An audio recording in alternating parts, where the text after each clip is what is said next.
suis ravie de vous retrouver aujourd'hui dans cette vidéo qui est la toute première de l'année 2017. Donc laissez-moi s'il vous plaît vous souhaiter une bonne et heureuse nouvelle année. J'espère vraiment de tout mon cœur que toutes vos aspirations pourront se concrétiser cette année, que ce soit d'un point de vue personnel ou professionnel. Je vous souhaite vraiment le meilleur.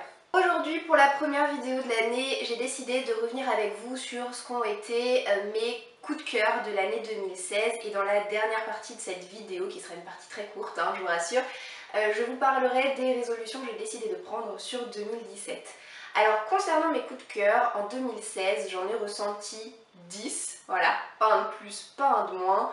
Ça peut peut-être vous paraître beaucoup ou peu, je ne sais pas, tout dépend de votre rythme de lecture, mais quand je vois que personnellement j'ai lu 113 livres en 2016, je peux vous assurer que 10 coups de cœur, c'est vraiment pas énorme.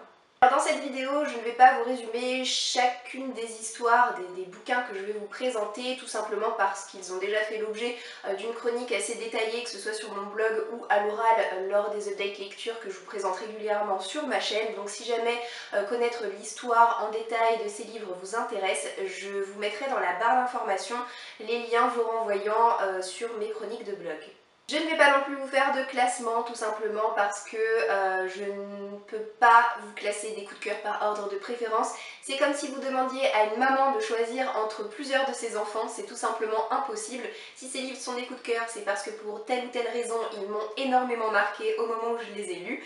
Donc je ne vous ferai pas de classement, je vous les présenterai un petit peu dans le désordre, mais selon en tout cas ce que j'appelle des catégories. Donc ça va être par exemple ce qui a été pour moi la plus belle plume de 2016, ce qui a été pour moi la meilleure héroïne de 2016, ce genre de choses.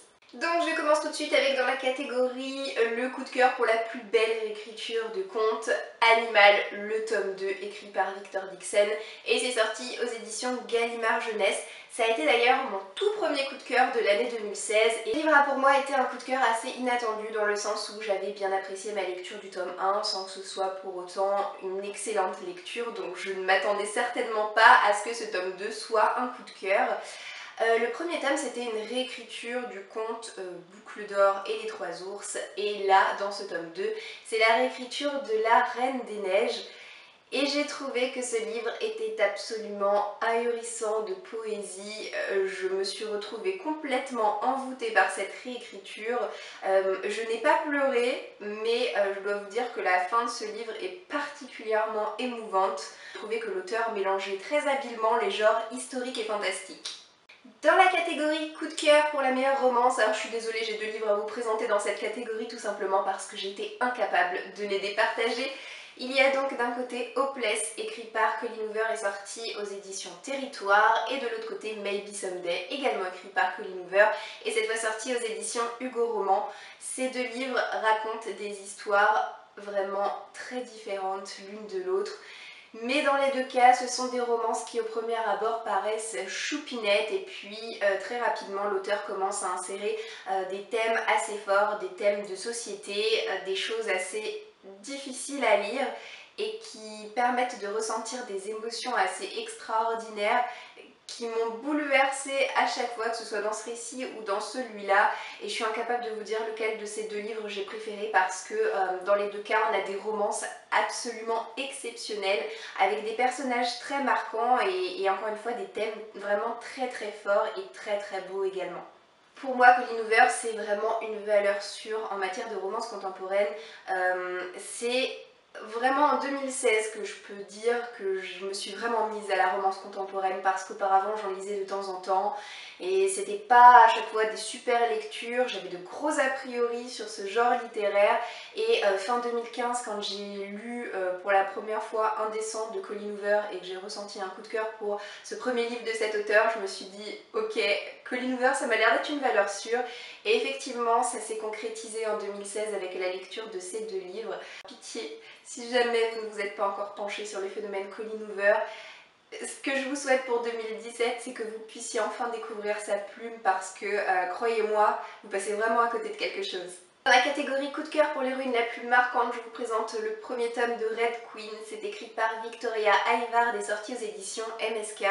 J'ai eu la chance de lire le tome 1 et le tome 2 sur l'année 2016, mais seul le premier tome a été un coup de cœur pour moi. En revanche, Le tome 2, ne vous inquiétez pas, a été une excellente lecture, hein, ça n'a pas du tout été une déception, mais j'ai été vraiment plus chamboulée par le premier tome, plus marquée par celui-ci, et notamment par le personnage de Mar, qui est donc l'héroïne de cette histoire dont je vais vous parler aujourd'hui.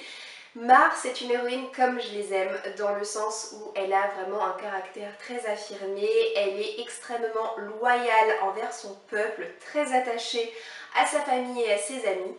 C'est une héroïne qui réussit vraiment à se tirer de chacun des mauvais pas dans lesquels elle réussit à se fourrer parce que, croyez-moi, dans ce premier tome, elle va vivre des choses assez dramatiques.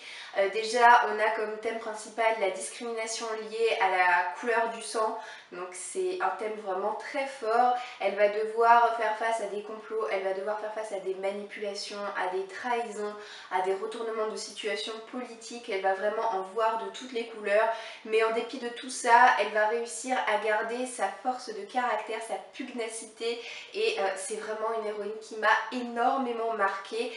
Croyez-moi que cette série est vraiment extraordinaire. Il me tarde déjà que le tome 3 sorte, alors il me semble que ça va être début février. Je crois pouvoir vous dire sans me tromper que c'est une série qui va comporter au moins 4 tomes. Et si vous n'êtes pas encore penché sur cette série Red Queen, sérieusement, allez-y les yeux fermés parce que c'est juste de la bombe. Dans la catégorie coup de cœur pour la plus belle plume, je ne peux que vous montrer le tome 2 de La Passe Miroir.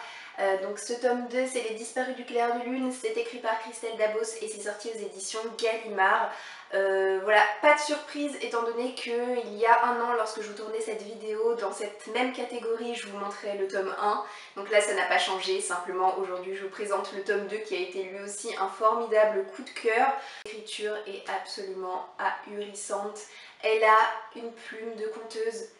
Cette histoire est absolument enchanteresse, l'auteur utilise des mots hyper envoûtants, elle utilise un vocabulaire qui peut paraître parfois un petit peu vieillot, un petit peu désuet, mais qui possède un charme fou. J'ai été absolument favorablement marquée par cette histoire, par ces personnages qui sont hyper charismatiques, et surtout, comme fait l'objet de cette catégorie ce livre, par la plume absolument bouleversante de l'auteur, et son vocabulaire vraiment très personnel et très particulier. Dans la catégorie du coup de cœur pour le meilleur book boyfriend, je vous présente le tome 1 de Jeu de patience, c'est écrit par Jennifer Lalman-True et c'est sorti aux éditions J'ai lu. J'ai lu ce livre cet été en lecture commune avec Béa, et si j'ai ressenti un coup de cœur pour ce livre, croyez-moi que c'est surtout par rapport au personnage de Cameron, qui n'est même pas le personnage principal de cette histoire, qui est le personnage secondaire, mais qui m'a beaucoup marqué. Il faut dire que l'histoire en elle-même est assez simple et prévisible, mais alors ce personnage-là, franchement, j'ai ressenti un gros crush pour ce garçon. Il est en gros tout ce qu'une femme peut rechercher chez un homme, c'est-à-dire qu'il est drôle, il est taquin, il est attentif, attentionné, patient, et il est bourré de qualité. Voilà, c'est limite on cherche ses défauts, ce mec est trop parfait, croyez-moi que dans la réalité, les hommes comme ça n'existe pas, mais en l'occurrence dans un livre ça passe à merveille. Cameron, c'est vraiment un garçon que je ne suis pas prête d'oublier. Dans la catégorie coup de cœur pour la meilleure suite de série, je vous montre le tome 8 d'une de mes séries de Big Lit vraiment chouchou, c'est Mercy Thompson, écrit par Patricia Briggs, et c'est sorti en poche aux éditions Milady. Au bout d'un 8e tome, on a peur, parfois on a quelques appréhensions que la série commence à s'essouffler, qu'une certaine lassitude commence à s'installer. Et pourtant, avec cette série-là, c'est pas du tout le cas. Je trouve que les personnages sont toujours aussi attachants, aussi pleins de joie de vivre. C'est comme une grande famille. Et je trouve également que ce tome 8 mêle très habilement les phases un petit peu émotives et les phases d'action. Voilà, l'auteur réussit vraiment à combiner les deux d'une manière extrêmement très fluide et très sensée également. La catégorie coup de cœur pour un roman feel good, je vous montre Miss Dumpling, écrit par Julie Murphy et sorti aux éditions Michel Lafon. J'ai reçu ce livre en service presse il y a quelques mois de ça maintenant, il me semble que c'était en milieu d'année 2016. Et pourquoi est-ce que je le mets en catégorie roman feel good? Parce que lorsque j'ai lu ce livre, j'ai eu l'impression d'être transbaïtée dans une espèce de petite bulle de coton, une petite bulle de bonheur douce et bien confortable, étant donné que on a des personnages tous plus attachants les uns que les autres, et c'est un livre qui véhicule de très beaux messages sur la tolérance, sur l'acceptation de soi. On est dans une petite ville où tout le monde se connaît et où on se sent bien, et vraiment c'est un roman, comme je pourrais dire, cocooning. Je suis sûre que si jamais vous vous lancez dans l'aventure Miss Dumpling, vous ne pourrez qu'en ressortir avec un joli sourire sur les lèvres. Dans la catégorie coup de cœur pour un groupe de personnages, je vous présente le tome 4 de Gardien des Cités Perdues. C'est écrit par Shannon Messenger et sorti aux éditions Lumen. Je n'ai pas ressenti de coup de cœur pour les 3 premiers tomes de cette série. Et là, pour la première fois, j'ai un coup de cœur pour le tome 4. Mais il faut dire que je trouve que c'est une série qui se bonifie vraiment avec le temps. Plus ça va, plus l'intrigue se complexifie. Plus ça va, plus le décor planté par l'auteur s'étoffe et s'enrichit. Et alors là, ce tome 4, ça a vraiment été l'apothéose, et c'est vraiment en lien avec le groupe de personnages qui tournent autour de Sophie Foster, donc l'héroïne de cette histoire. On a tout simplement ses amis, sa famille, qui l'entourent, qui la protègent, qui sont là pour elle, et je trouve que ces personnages sont tous mais tellement émouvants les uns les autres. Je peux pas vous dire je préfère tel ou tel personnage dans cette série, c'est vraiment très difficile pour moi de vous dire qui est mon chouchou, étant donné que je les mets tous vraiment à peu près au même niveau. Voilà, ils forment un ensemble cohérent, ils sont tous essentiels pour cette intrigue. Et pour terminer dans la catégorie coup de cœur du récit le plus haletant, j'ai décidé de vous montrer Bird Box. C'est écrit par Josh Malerman et sorti aux éditions Le Livre de Poche. C'est mon tout dernier coup de cœur de l'année, c'est pour ça que j'ai décidé de vous le montrer en dernier. Je ne vais pas beaucoup vous en parler dans cette vidéo parce que au moment où je la tourne, je n'ai pas encore tourné l'update lecture correspondant et je ne sais pas du tout quel sera mon ordre de diffusion, si je vous diffuse en premier cette vidéo là ou mon update lecture, je ne sais pas. Ce que je peux vous dire concernant ce livre, c'est que comme l'indique la catégorie dans laquelle j'ai décidé de le mettre, il est hyper haletant, il est hyper stressant, un brin angoissant, il m'a procuré de vives émotions tout au long de ma lecture. J'ai été dans l'incertitude, j'ai été dans une espèce de tension qui monte de plus en plus jusqu'à atteindre un paroxysme de dingue, et ce livre m'a également procuré une étrange sensation pendant ma lecture, étant donné qu'on a des personnages qui évoluent en aveugle dans le monde, et la manière dont Josh Malerman écrit son livre, j'ai eu l'impression d'être complètement aveugle moi aussi, donc c'est une sensation vraiment très dérangeante, et pour cette expérience de lecture assez incroyable, ça a été un beau coup de cœur pour moi.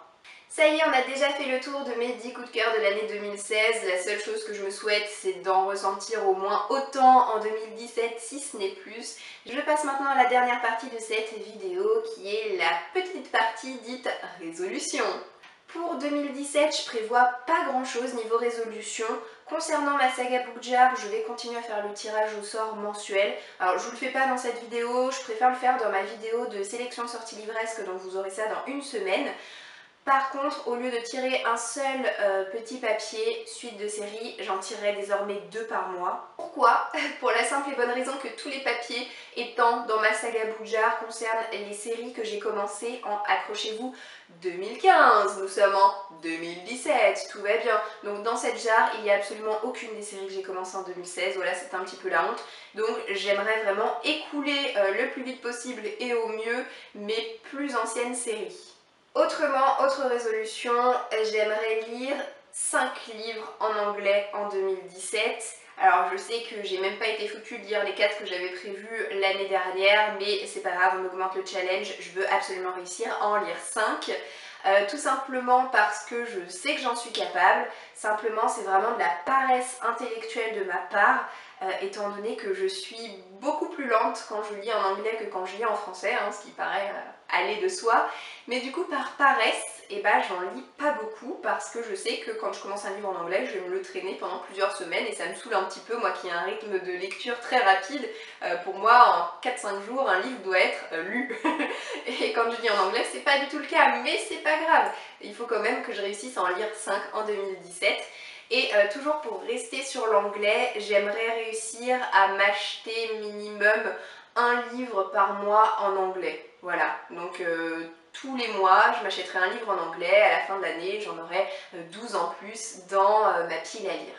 Cette vidéo est maintenant terminée, j'espère qu'elle vous aura bien plu. N'hésitez pas à me laisser un petit commentaire pour me faire part de vos coups de cœur de l'année 2016 et si jamais vous avez décidé de prendre des résolutions vous aussi pour cette année 2017. Je vous souhaite de passer une très bonne journée et je vous dis à très bientôt dans une prochaine vidéo. Ciao ciao!